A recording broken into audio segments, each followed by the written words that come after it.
여러분, 요즘은 중소기업들도 매출이 0원이 되는 기업들이 나타나고 있습니다. 자영업자 매출 0원은 제가 여러 번 말씀을 드렸는데 중소기업 매출 0원은 오늘 처음 말씀드리는 것 같아요.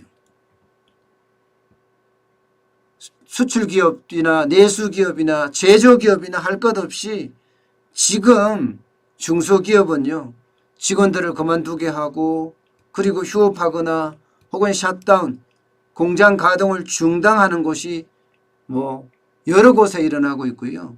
중소기업 30년 40년 하면서 이런 상황은 처음이다. 나도 이제 폐업을 해야 된다 하는 이야기를 하는 사람들이 굉장히 많이 늘어나고 있다고 합니다. 사스 때 참 어려웠다 이야기를 했는데 그때도 아무것도 아니고요. 메르스 때 진짜 어려웠다 이야기를 하지만 그때보다도 아무것도 아니고요. 금융위기 때 이것도 아니다는 거예요. IMF보다 그때보다도 지금이 더 어렵다는 이야기가 여기저기서 지금 튀어나오고 있습니다. 중소기업이 그만큼 어렵다는 겁니다. 어렵다는 거. 당장 수출 중소기업부터 볼까요? 한국금속공업협동조합 이러면 여기는 수출기업들이 많습니다. 대기업의 어떤 생산량이나 판매량에 따라서 여기는 매출이 쭉 늘어나는 그런 업체들이 많거든요. 그런데 대기업들이 지금 수출을 못하죠. 대기업 공장들이 전 세계에서 샷다운이 되고 있는 상태잖아요. 그러니까 신규 수주가 0건이래요. 0건. 신규 수주가. 작년 12월 올 1월 초 여기에 수주한 걸 갖고 지금까지는 버티는데 앞으로 과연 버틸 수 있을 것인가. 지금 대기업이 신규 수주를 더 이상 안 준다면 못 버틴다는 이야기가 지금 매일 지금 나오고 있습니다. 여기에다가 한국금형공업협동조합, 금형이라는 게 신제품을 만들 때 본을 떠는 거거든요. 여기요. 주문이 적게는 20%, 많게는 50%까지 뚝뚝 떨어졌습니다. 문제는요. 문제는 세계 수출이 안 된다는 거예요. 일본 수출도 중국 수출도 심지어 유럽 수출도 0. 수출길이 완전히 막혔다는 겁니다. 금형이 중국 다음에 우리 아니면 우리가 1등. 금형 수출은 대한민국이 굉장히 강한 업종 중에 하나입니다. 근데 그 업종에서조차도 지금 굉장히 어렵다. 이런 이야기가 지금 나오고 있어요. 그러니까 수출 중소기업들은 야 이거 진짜 절망이다.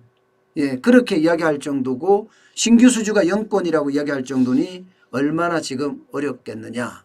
이걸 단적으로 지금 보여주는 거고요. 내수업종도 마찬가지예요. 내수업종도. 급식조합 있죠. 매출 제로입니다. 학교 안 열리잖아요. 게다가 대학은 온라인 강의하잖아요. 그러니까 매출이 제로라는 거예요. 근데 여기에다가 휴업수당 줘야 되잖아요. 휴업수당은 전체 임금의 70% 줘야 됩니다. 잠깐 쉬어라 한다고 하더라도 임대료 내야죠. 대출 이자 내야죠. 뭐 한 달에 적자가 말도 못하게 크다고 합니다. 말도 못하게. 어디 그뿐이에요. 한국자동차 부품 판매업 협동조합. 자동차 부품이요. 여기도 마찬가지예요. 매출이 50% 이상 감소하고 있고요. 동네 카센터 폐업이 줄을 잇고 있습니다. 왜냐하면 안 가요. 자동차가 조금 이상 있더라도 아이고 뭐 좀 더 타고 다니지 뭐. 이렇게 생각을 하거든요. 그러니까 동네 카센터가 뭐 세차도 하고 그죠? 부품도 교환하고 이래야지 먹고 사는데 뭐 당장 사람들이 차를 안 고치니까 심지어는 차를 안 갖고 다니니까 게다가 뭐 재택근무 늘어나니까 차량 운전도 그만큼 줄어드니까 고장도 덜 나겠죠. 그러니 동네 카센터가 버텨내겠습니까? 못 버텨내죠. 거기 임대료는 얼마나 많아요. 또 기사들 월급 줘야지나. 그러니 버티지 못하는 동네 카센터가 굉장히 많다고 이야기할 정도고요. 고속도로 휴게소 협동조합도 마찬가지입니다. 매출이 무려 말입니다. 80에서 90% 떨어졌대요. 행락객이 없으니까 이 봄철에 이 좋은 계절에 많은 사람들이 밖으로 나가서 좀 다닐 필요가 있는데 안 다니잖아요. 자기 다닐 필요가 있는데 이건 좀 말이 잘못됐네요. 다닐 수도 없습니다. 코로나19에 감염될까 봐 전전긍긍하는 게 요즘 그 상황인 것 같아요. 그만큼 지금 뭐 주말 장사도 평일 장사도 안 된다고 하니까 말입니다. 제조업도 마찬가지입니다. 제조업은 지금 심각할 정도예요. 금속열처리공업협동조합 여기는 매출 수주가 50% 지금 떨어졌다고 해요. 50%. 이게 열처리나 주물이나 이게 뿌리 산업이거든요. 제조업 중에. 근데 이런 데가 지금 안 된다고 하면 뭐 염색도 그렇고 가공도 그렇고 지금 다 어렵다고 하잖아요. 이렇게 되면요. 버텨봤자 5월까지다. 5월까지 버티면 이제 다 버티지 않겠냐. 이런 말까지 나올 정도입니다. 그 정도로 지금 현장은 굉장히 어렵고요. 완구공업협동조합 여기도 매출이 70% 이상 빠졌다고 해요. 예. 그래도 장난감은 지금 매출이 많이 늘어난다고 하는데도 실제 제조업체는 어렵다고 합니다. 요즘 집에서 많이 아이들이 학교를 안 가잖아요. 또 재택근무 많이 하니까 장난감에 대한 수요가 굉장히 크다고 하거든요.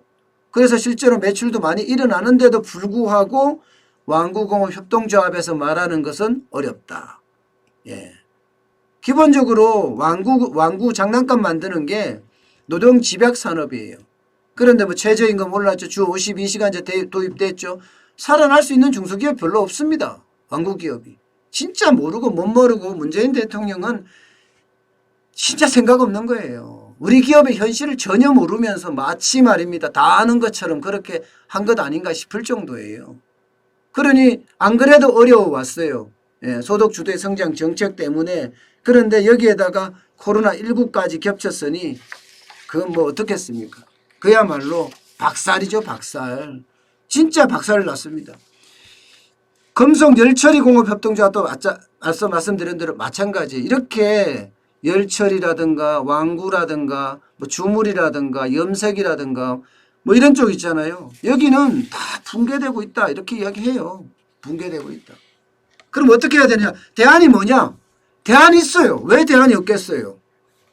지금 문재인 정부가 추진하는 정책, 예, 대망치로 부셔버려야 된다고 제가 말씀을 드렸죠. 대망치로 빵빵하고 부셔버려야 됩니다. 그래야지만 돼요. 최저임금 이거요. 올해 최저임금 내려야 합니다. 내려야 돼. 적어도 10% 이상 내려야 합니다. 10% 이상. 그래야지만이 지금 이게 살아날 수가 있어요. 그래서 게다가 업종별로 차등도 적용하고요. 주 52시간제 이거요. 예외 업종까지 이제 만들어야 돼요. 예외 업종을 더 늘려야 돼요. 이제. 대한민국이 살려면 예외 업종 늘리고요. 예, 최저임금 내리고 그다음에 탄력근로제 3개월이 아니라 1년씩 1년으로 하는 거예요. 1년. 예. 그리고 법인세 내리고 법인세. 전기세도 내리고 전기세가 지금 산업용 전기세가 예, 가정용 전기세보다 비싸다면 이게 말이 됩니까? 예. 그러니 대한민국 기업하지 말라는 거잖아. 이게 파퓰리즘이에요. 가정용 전기세 싸게 해주는 거. 이게 표웃기 위한 방법 아니에요? 산업계는 죽여가면서. 우리의 뿌리가 죽어가는 거예요. 우리의 뿌리가. 근데 그 뿌리가 죽어가는 걸 모르고 있다는 게 더 안타까운 겁니다. 예. 이자, 중소기업 이자 면제해주고. 영국처럼 중소기업에다가 지금 어려운 데는 줘야 돼. 뭐 2천만 원, 3천만 원이 아니라 예. 구제금융센터 만들어서 하자고요. 이런 중소기업은 살려야 된다 하면 살려야죠.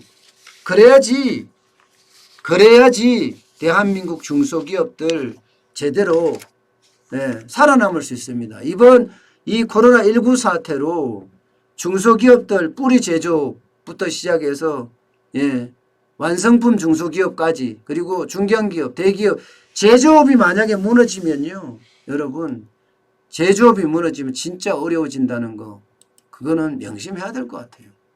대한민국은 제조가 강한 나라 저는 그렇게 생각하거든요. 제조가 강한 나라인데 지금 제조가 안 강한 나라로 점점 가고 있으니까 아주 미칠 노릇이죠.